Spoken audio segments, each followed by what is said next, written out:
20 minute voor 8 jy luister na Klankkoerant. President Cyril Ramaphosa Dinsdag nog 'n wet geteken, die keer die wet op die bewaring en ontwikkeling van landbougrond.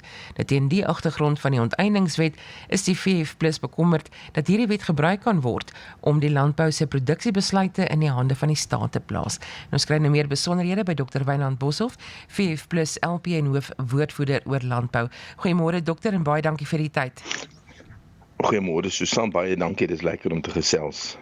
Dokter, watter spesifieke bepalings in die wet wek die grootste kommer dat dit die staat magtiging kan gee om landbouproduksiebesluite namens boere te neem? Ja, as ons nou die een ding wat in werking gestel word is landbousektorplanne vir elke provinsie wat dan ook in distrikte plaasvind. En dan in lyn daarmee is daar in artikel 16 die lys van aktiwiteite en landbougebied, in Engels listing of activity and agricultural area. En dan is daar 'n bepaling wat sê die minister kan met 'n kennisgewing in die staatskoerant sekere lyste maak van aktiwiteite wat nie toelaatbaar is nie, sekere goed wat wel gedoen kan word, sekere goed wat sonder toestemming gedoen kan word. En ek moet nou eerlik sê, as hierdie wet nie gekom het binne die konteks van die onteieningswet wat hy net verlede week, lyk my vroeër al geteken het, maar ons het dit verlede week eers gehoor. Dan sou mens minder bekommerd gewees het, want dit is wel nodig om landbougrond doeltreffend te beskerm teen mynbouaktiwiteite. Baie keer is hierdie oppervlak mynbou verwyder eenvoudig die boonste landbougrond en begin te werk daarso. En dan teen die tyd wat enigiemand wat die landbougrond wil beskerm met agterkom, is die skade gedaan. En daarom het hulle 'n geweldige sterk strafmaatreël ingestel in hierdie wet, 'n maksimum van R10 miljoen en 10 miljoen 18 jaar tronkstraf. Een van die twee of beide. Nou ek dink 'n mynmaatskappy kan nog sê nee, wat ons betaal maar die boete vir daai R10 miljoen wat ons gaan betaal, gaan ons R100 miljoen wins maak of wat ook al. Maar hy gaan nou nie 10 jaar in die tronk gaan sit. Somme maar net daarvoor nie. So ek dink die bedoeling soos wat dit op sigwaarde is nie sleg nie, maar nou sit ons met 'n regering wat al hoe meer goed sentraliseer, wat al hoe meer besluite in die tipies kommunistiese manier waarmee hulle vereenselwig in die nasionale demokratiese revolusie met daai leerstukke. Teen daai konteks sê mens vir jouself, maar daar gaan 'n amptenaar na vore kom op 'n dag wat gaan begin om produksiebesluite vir boere op hulle plase voor te skryf en hy gaan sê hierdie wet magtig om dit te doen. Is daar 'n verhouding tussen hierdie wet en die onteieningswet en dat hulle mekaar kan versterk of ondersteun? Ja, ek dink nie daar's die verhouding tussen die twee is dat al twee gaan rondom die beskikking oor jou eie eiendom, oor besluite wat jy mag neem rondom jou eie eiendom. Die onteieningswet lê natuurlik in die departement van openbare werke. En dit verwys nie spesifiek net na grond of vaste eiendom nie, maar na enige vorm van eiendom. Die verhouding is ook, dis al twee wette wat vinnig voor die 2024 verkiesing deurgedruk is, toe die ANC dalk snif in die neus begin kry dat hulle nie heeltemal so sterk gaan wees na die verkiesing as voor die tyd nie. Dis ook al twee wette wat die president so 'n bietjie op sy tafel laat lê terwyl hy vir 'n pen gesoek het en wat hy toe nou in 'n baie kort tydjie na mekaar geteken het. En dit is die konteks wat 'n mens so 'n bietjie bekommerd maak oor die hele ding. Die reëling oor onderverdeling van landbougrond en die vrystelling van landbougrond vir ander doeleindes is eintlik nog 'n grond op 'n wet wat in 1970 geneem is. Voor daai tyd het boere vreeslik maklik hulle grond verdeel en dit het tot onlewensvatbare landboueenhede gelei. Toe was daar in 1998 'n wet wat die 1970 wet moes vervang, maar hy het nooit werklik in werking getree nie. So ons praat nou hier van 'n wet wat 55 jaar oud is en wat sekerlik opdatering nodig het, en die hele benadering van om te sê jy volg 'n landbou ekosisteem benadering.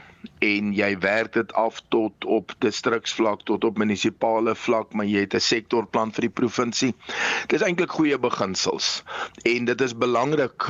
Op daai stadium dink ek nie was hier die hele kwessie van oppervlak mynbou so belangrik nie, maar daar's berekenings wat ek nie nou by my het nie oor watter hoeveelhede landbougrond aan steenkool ontginning en dan mangaan en yster ontginning in die Noord-Kaap, steenkool natuurlik daar in Mpumalanga, wat verlore gaan en die korrekte omgewingsimpakstudies en daai soort van goed vind nie plaas nie. En dan natuurlik as jy 'n bevolking het wat groei.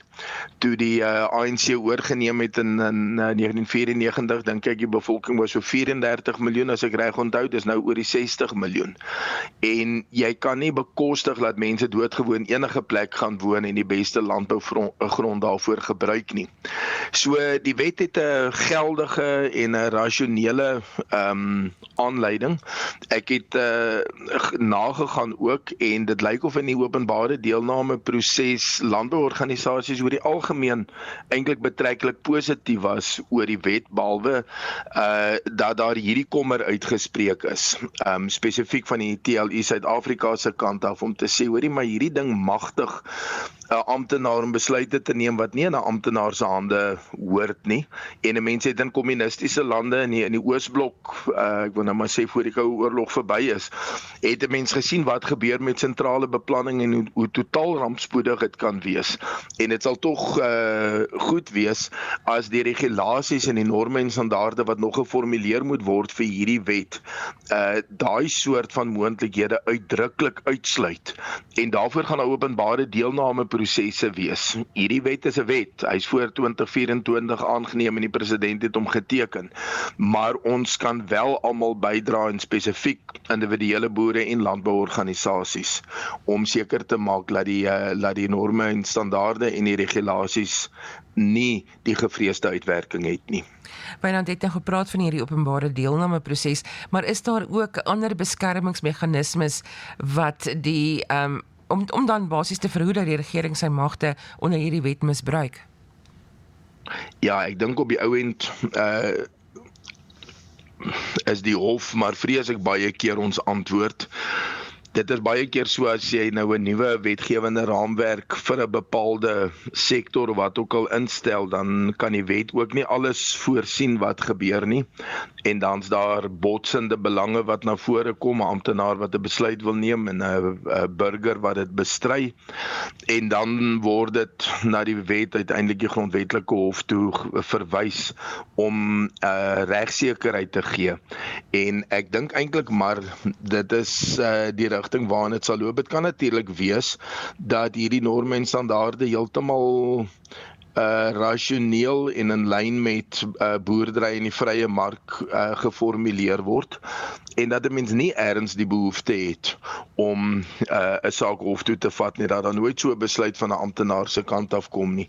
Maar die eerste ding is om te sê, dis baie belangrik dat die openbare deelname vir die norme en standaarde en regulasies word deur die wet voorgeskryf. Wette skryf dit nie altyd voor dat daai regulasies met openbare deelname gepaard moet gaan nie. En dan skryf die wet voor dat daardie openbare deelname se inhoud in ag geneem moet word.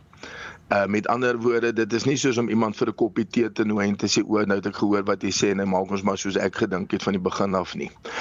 Dit word alles deur die wet bepaal, en die belangrikste is dat 'n mens net nie agterna wakker word nie, maar dat 'n mens nou betyds die pers dophou.